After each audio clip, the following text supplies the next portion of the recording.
The House of Red Soil. In the heart of Africa, where the land is covered with red soil and the sunsets paint the sky in shades of orange and gold, there was a small village called Makwena. The village was far away from big cities and tall buildings, but it was rich in culture, traditions, and love. In this village lived Kofi with his family. The home, Kofi's house, was not made of bricks or cement. It was built from mud, wood, and dry grass. The house was round in shape, strong and cool inside. The roof was made of thick grass, carefully tied together to protect the family from rain and heat. Beautiful hand-drawn patterns were painted on the walls. Kofi's wife, Ama, painted them using natural colors made from soil and plants. Each design told a story of nature, family, and hope. Outside the house was a small open yard. There was a fireplace for cooking, a few wooden stools, and a large clay pot to store water.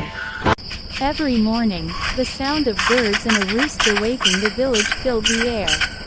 The family, Kofi was about 40 years old. He was a quiet, hard-working man who farmed the land. He grew maize, millet, and vegetables. Though life was not easy, he never complained. Ama was kind and creative. She made baskets, wove cloth, cooked food, and sang traditional songs while working. Her voice brought peace to the home. They had 3 children. Jabari, 12 years old, curious and intelligent, dreaming of going to school.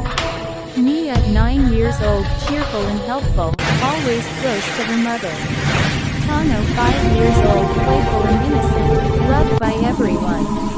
Living with them was Grandmother Abena, whose wrinkled face carried wisdom and stories of the past. She was the heart of the family.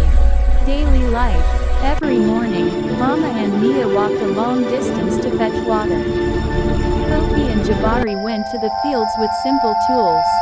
Grandmother Abena stayed at home, telling stories to little Tano. In the evening, the family sat together in the yard. Ama cooked fufu and vegetables over firewood. They ate from the same bowl, laughing and sharing their day. The stars above them shone brightly, as if listening to their stories. Hard times. One year, the rain did not come on time. The crops began to dry. Hunger slowly entered the village. At night, Kofi stared at the sky, worried about his family's future. Ama prayed quietly. One evening, Jabari said, "Father, I can go to the city and work." Kofi placed his hand on his son's shoulder and replied, "Your education is your future. Never give up your dreams." Hope returns. One day, visitors arrived from the city. They planned to build a small school in the village. Joy returned to Makwena. Jabari's eyes filled with hope. Grandmother Abena touched the red soil and said, "This land is not just soil. It is our identity." Ama painted a new design on the house wall, the sun rising behind children holding hands. Ending. Years passed, and the small house of red soil still stood strong. It was simple, but full of love, memories, and dreams.